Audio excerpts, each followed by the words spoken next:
So Drake has officially filed a lawsuit against UMG for defamation. He's basically alleging that they engaged in defamation by promoting the song Not Like Us.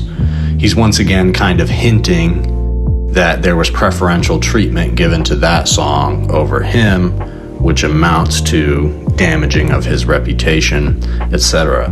There was another legal action that Drake had filed previously about boosted streams, basically against Spotify and UMG, saying that there was a scheme to boost the streams of the song Not Like Us.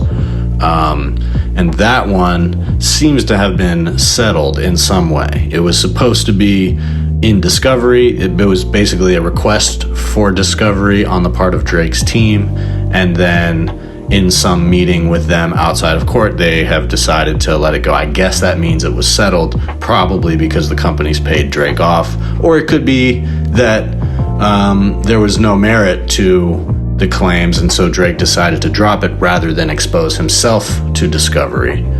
But it looks more like in this situation that they just decided to pay him off. Maybe it was a small amount, maybe it was a large amount, I don't know. But he seems to be going through with this other lawsuit alleging defamation. So maybe the claims about boosted streams and that sort of trickery, which was supposed to be the rah-rah, he's fighting against the system, doesn't look like that's ever going to go to court. That case is just going to go away, I guess. But the one about defamation, he is officially filing. Doesn't mean it won't get settled at one point, but he has taken the next step in that case, and he's turning it into a real lawsuit.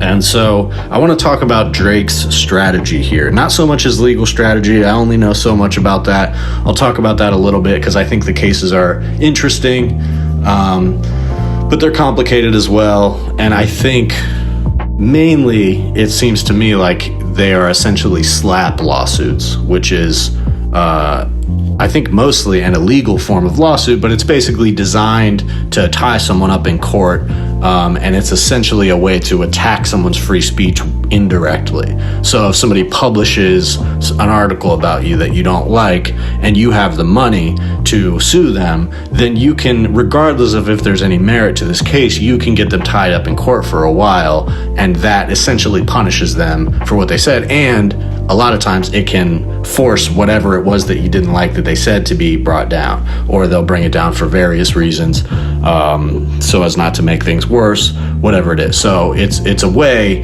to suppress somebody's free speech against you, and it's used in America, where unlike in Britain, they have more strict libel laws, so that publications and whatnot are more afraid to publish accusations about people.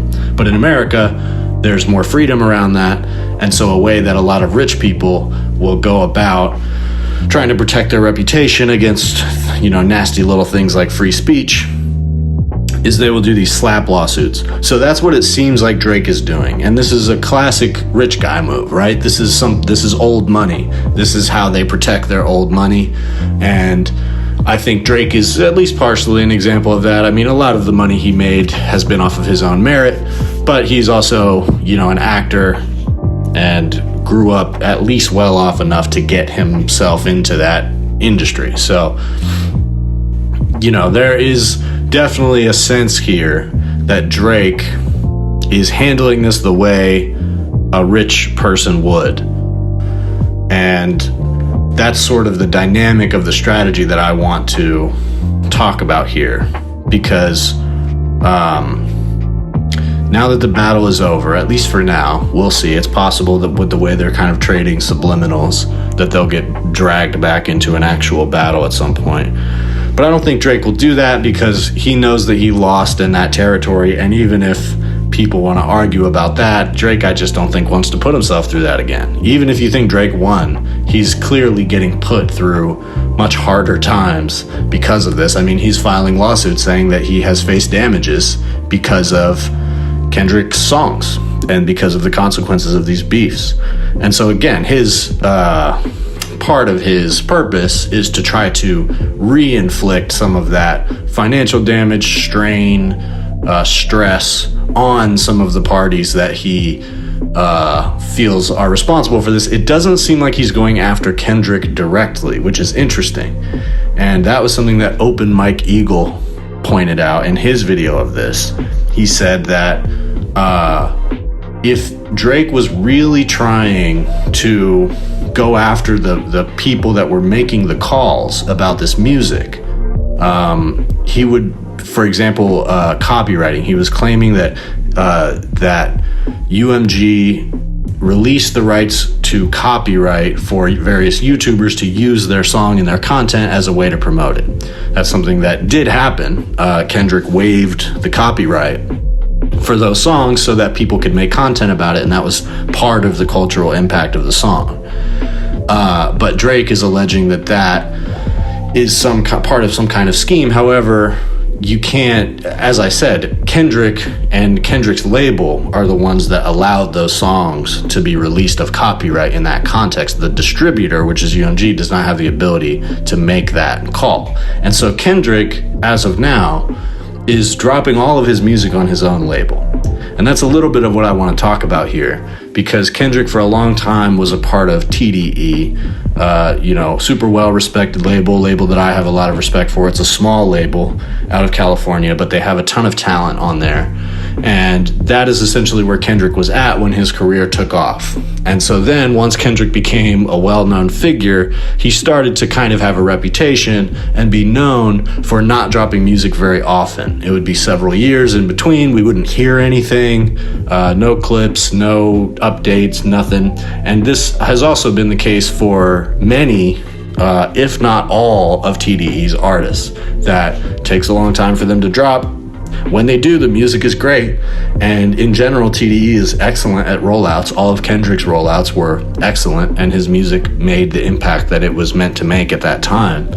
So we got a lot of great music from Kendrick on TDE through that time. But there was a sense that, I think there was a sense that Kendrick, being this sage, dedicated artist, was really taking his time.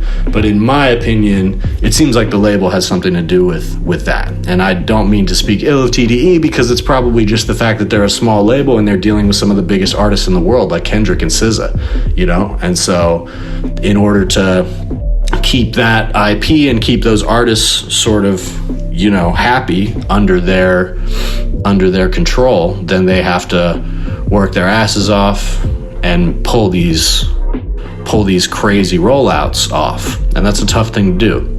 So I think part of the reason that Kendrick left TDE, which was a big dramatic thing that happened a couple years ago, not dramatic in the sense that there was drama between people, but dramatic in the sense that I guess myself, as a follower and fan of Kendrick, I never really expected to see that.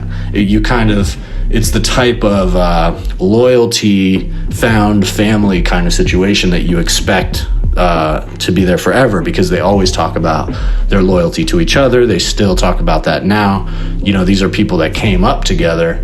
And so to see Kendrick splitting from them, it kind of implied, maybe there is something going on there.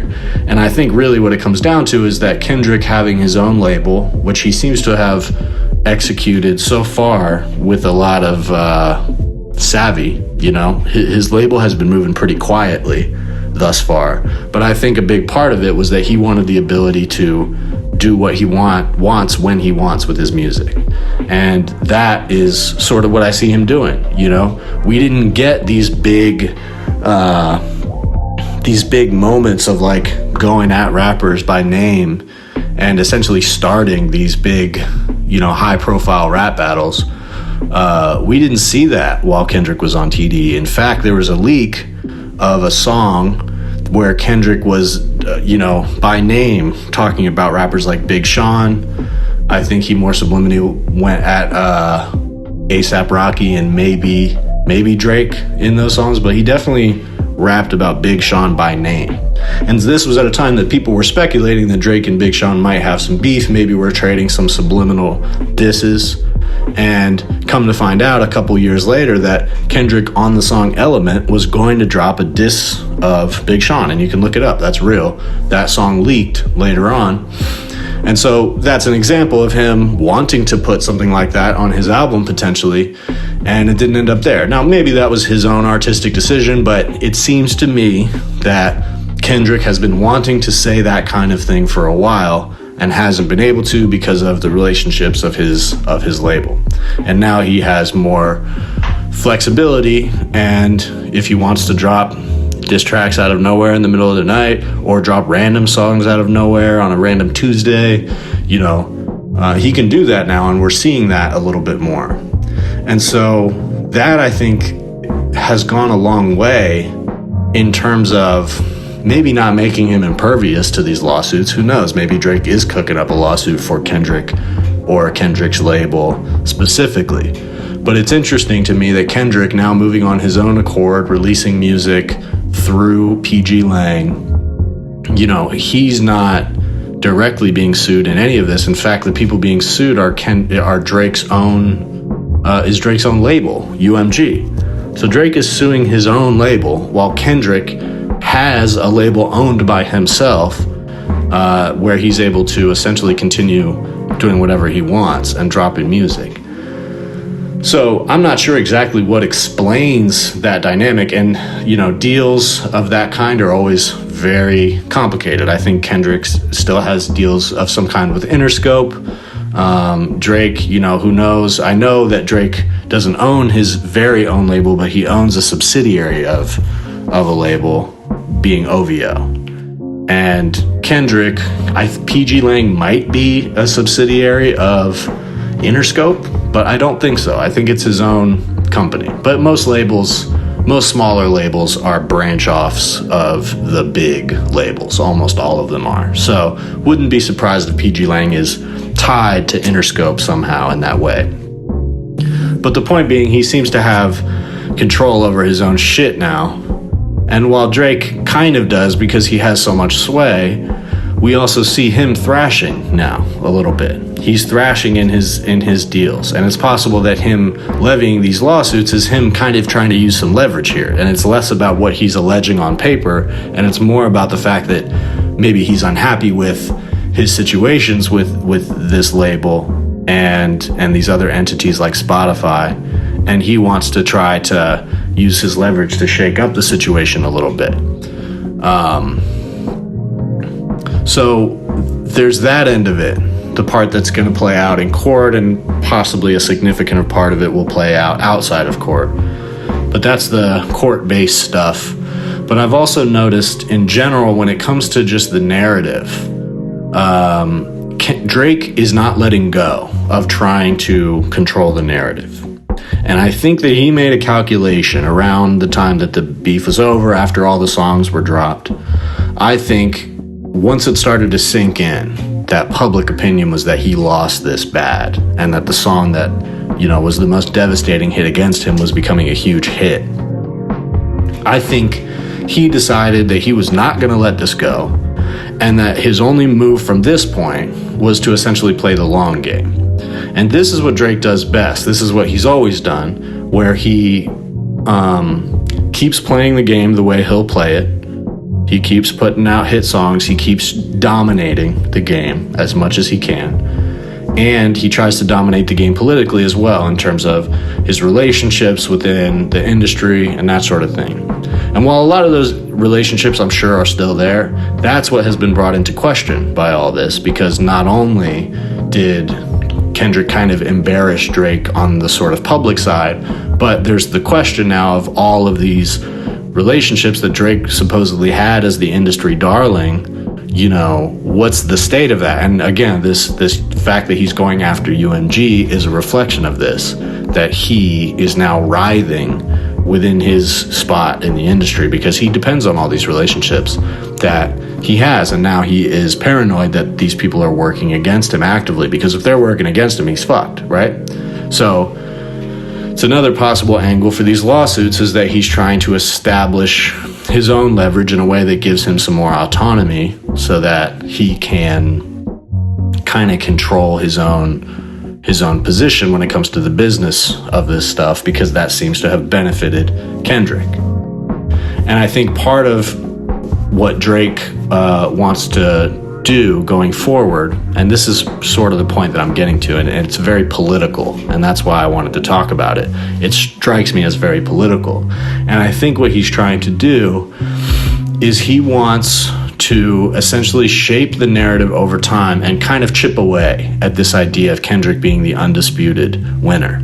So you have some people out there that think Drake won, and we'll still talk about it, but a lot of this shit is fake. And if you go on Twitter and you kind of like poke around a little bit, you find a lot of accounts with OVO in the name and the blue check mark, which you can pay for now. And they're still pushing this narrative. Still to this day, they're pushing this narrative that Drake won. And I think that this is a calculation on Drake's part, that part of what you need is you need this little army of essentially trolls. But what they're doing is they're not just trolling and annoying people, although that is effectively what they're doing. But what they're also doing is they are piece by piece, they are laying the groundwork for the narrative to be stronger and stronger that Drake was the real winner in this beef. And this is exactly what you see happening in politics. It's called astroturfing. And it doesn't, the phrase astroturfing refers to essentially fake people, fake bots and accounts that are there to spread a certain idea. But they don't all have to be fake. You just have to have essentially enough accounts spread across whatever influential social media you're going for. And they have to consistently put this message out there in a way that other people can repeat it and will repeat it. Because the more arguments that crop up and the more specific it gets into talking about, oh, now Drake is the people's champion and the whole industry has turned on Drake and Kendrick is really the one who is the industry plant and Drake is the brave, Neo from the Matrix fighting. You'll see people sort of taking those angles, and that's all very deliberate. It's to try to piece by piece plant the seeds for those narratives so that people who still like Drake and want Drake to be the winner can kind of pick up on that, and that perspective can grow over time. So that's the calculation. Whether that will work, I don't know. Whether these lawsuits are going to go anywhere, I don't know. I'll be interested to see if he does anything legally that directly implicates Kendrick or his company, because from what I've seen so far, we don't have that. And if he's making these defamation claims, it's possible that he's just doing it to try to get them to concede and pay him out. He might just be trying to get some restitution for the punishment that he took. But it just doesn't make a lot of sense to me that he would be suing the distribution company for defamation, but he's not suing the parties that own that intellectual property which supposedly defamed him. That doesn't make a lot of sense. So it seems like his beef is more with UMG, and that's probably because UMG is his label and not in spite of the fact that it's his label. So I'll leave it at that. I think, there's more to develop here, but the lesson is that Drake is trying to, in court and online, slowly lay the framework for why people can continue for decades henceforth to say that he actually won the beef with Kendrick. And so I see that being a slow, long game, chipping away style technique of painting that narrative, unless they start going at it again with more songs and things get shaken up. I don't think Drake's going to do that unless he feels like he has to. But it does kind of seem like, it was way less likely to me that was going to happen before. I never thought they were going to actually beef on wax. So the fact that they have done it already and things did kind of leave on a little bit of a question mark. I mean, it was clear who was ahead in most people's view, but it was kind of like a weak ending to the battle. So there could be more. And Drake is a bitter and spiteful competitor at the end of the day. So, if he has capacity to file all these lawsuits and cry foul and essentially try to squeeze money out of people, then it's not out of the question that he'll get pissy enough to drop some more bars. And that's when things could get interesting again. So, but other than that, I think we're just going to keep hearing Drake whined, and Drake fans whined for a long time about how he never got a fair shake. And while it might be annoying to us, it is also, unfortunately, an effective strategy.